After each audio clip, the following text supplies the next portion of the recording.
2004's The Notebook, directed by Nick Cassavetes and based on a novel by Nicholas Sparks, stars Ryan Gosling as Noah and Rachel McAdams as Allie in this heart-wrenching drama about two young, passionate lovers lost in time and in memory.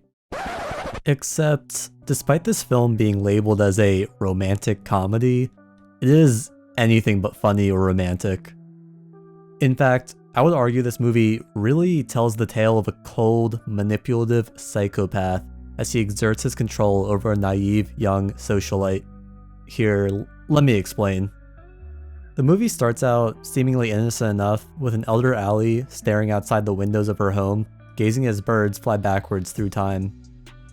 It may seem dreamy and romantic at first, until you realize her stare is the 1,000-yard stare of years of trauma at the hands of Noah, and her beautiful white estate is really more of a prison than a palace. We then get introduced to Noah in his old age, where he charismatically makes small talk with some of his friends. One of his friends even jokes that he keeps trying to die, but they don't let him. An ominous foreshadowing of Noah's touch of death for the end of the film, but I'm getting ahead of myself. With the twist being more or less obvious, we quickly realize Allie has dementia now, and Noah is reading her stories of their past to jog her memory. So we first flash back to the carnival scene where they first met. Here, Noah obsessively stares at his prey in the distance, while nearby bystanders do absolutely nothing to curb his predatory behavior. As the Ferris wheel ride begins, he decides to pounce as he realizes she is physically isolated in the metal contraption. Allie's date is the least of her worries here, as Noah blatantly disregards the safety of himself, Allie, and the lives of others. Psychopaths notoriously have smaller amygdalas, which is the part of the brain that regulates things like fear and decision making. Clearly, Noah is not able to think of any consequences and is only able to think about what he wants, no matter how dangerous, foolish, or disgusting his actions are. Then, Noah essentially grooms her into agreeing to a date by threatening to throw himself off the ride. This is the psychological equivalent of an abuser threatening to commit suicide if the significant other decides to end the relationship. Of course, when Noah approaches Allie again, she quickly tries to distance herself from this malignant narcissist and takes back her promise of the date.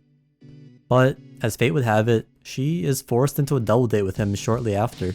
In her heightened arousal during a particularly enjoyable film, Allie's grooming continues as Noah capitalizes on her feelings of euphoria and separates her from the rest of the group, leaving her isolated and vulnerable to his verbal manipulation. He tests Allie's gullibility to see how mentally malleable she is to his control by asking her to join him in the middle of the road.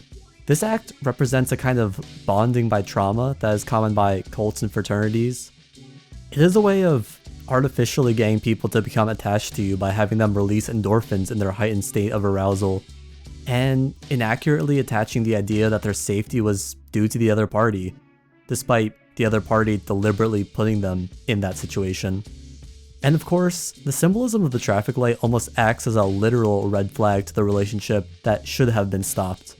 A vehicle nearly collides with the couple, and Noah can only laugh at Allie's trauma, once again showing his psychopathic tendencies. Later, they go on a date to the beach where Allie discusses the idea of reincarnation and how she might have been a bird in the past life. Of course, knowing how she essentially ends up trapped in a giant white bird cage sets up this incredibly poignant dramatic irony. As Allie and Noah get closer and closer, they go on more and more dates, including one by a pond in which Noah coaxes her to plunge into the water against her wishes. Water, of course, is a classic Judeo-Christian symbol of birth, and shows her rebirth into her cult-like indoctrination into Noah's clammy little carpenter hands. After their seemingly idyllic relationship is in full bloom, they start bumping into a little bit of turbulence. And by turbulence, I mean the birds that flew into the turbines of the plane that crash landed into the Hudson River. Allie's parents start seeing through the facade of his charismatic persona and discourage Allie from pursuing him romantically. Being a narcissist that is incapable of any self-reflection or critique, Noah of course takes it to imply that he is being shooed away due to his poverty. Allie's mother even foolishly discloses to Noah that she is going to Sarah Lawrence College in New York, not only disclosing Allie's plans of escape, but only fueling more discontent in the ego of Noah. But luckily, Allie is able to escape from the clutches of Noah, at least for a little bit, as he is drafted into the war. Now, as we all know, the military-industrial complex is highly efficient at dehumanizing people through means of hyper-regimenting and belittling them to create perfect killing machines. Noah sees his best friend get killed in the war, and essentially has the same reaction I have when I drop my bagel face down on the floor, which only shows his psychopathy is growing. It creates an interesting juxtaposition as we see the empathetic Allie caring for wounded soldiers as a nurse, and victims of abuse or grooming often are the most empathetic as they have some misguided belief in fixing the abuser or that their relationship will somehow improve over time.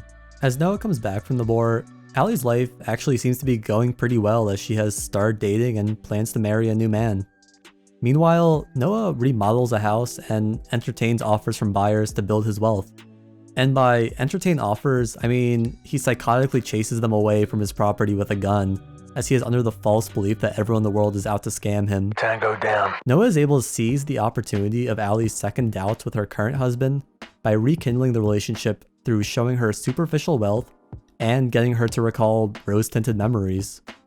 Of course, the abuse just ends up continuing, as that is all Noah seems to be good for. Allie mentions she is a lightweight when it comes to alcohol, and Noah creepily states that she should go slow so he won't have to take advantage of her. The sexual abuse really speaks for itself here.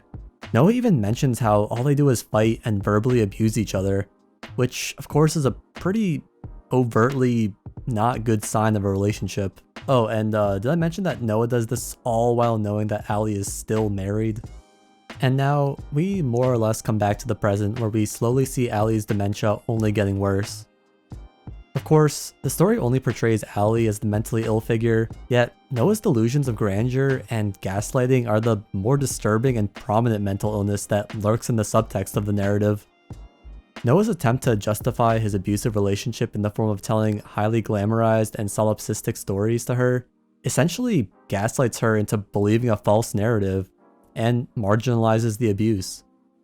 But of course, by the time the quote-unquote miracle of her remembering her life with Noah happens, the damage is already done. She is fully immersed into Noah's little world all the way to her deathbed. The film makes no showing of the means of how both Allie and Noah perish together, but it seems as though the implication is that Noah finally achieves his bloodlust and final act of control in a brutal murder-suicide that is enough to bring a registered medical professional that is accustomed to death to literal tears. Now, you may say this interpretation is a little dramatic, but the signs are all there. And let's be clear here, I am fully aware that Allie wrote the notebook in order to document her romance with Noah and for him to be able to read it back to her. However, as the proverb goes, to the victor goes the spoils. Who even knows if Noah's embellishing or completely distorting the story to fool Allie and all the people in her life into believing he is the good guy so he can continue to keep her under his wing? If you still believe that the notebook is a love story, hey, maybe you are a bird. A naive little sparrow falling to the talons of Noah, a vicious bird of prey. Anyway guys, thank you so much for watching another episode of Thought Time. If you liked that episode, be sure to check out some of my other videos. And if you would like to support the show, be sure to subscribe and leave your comments below. I will do my best to respond to any thoughtful insights or questions you have for me. That's it for now, and until next time, take care.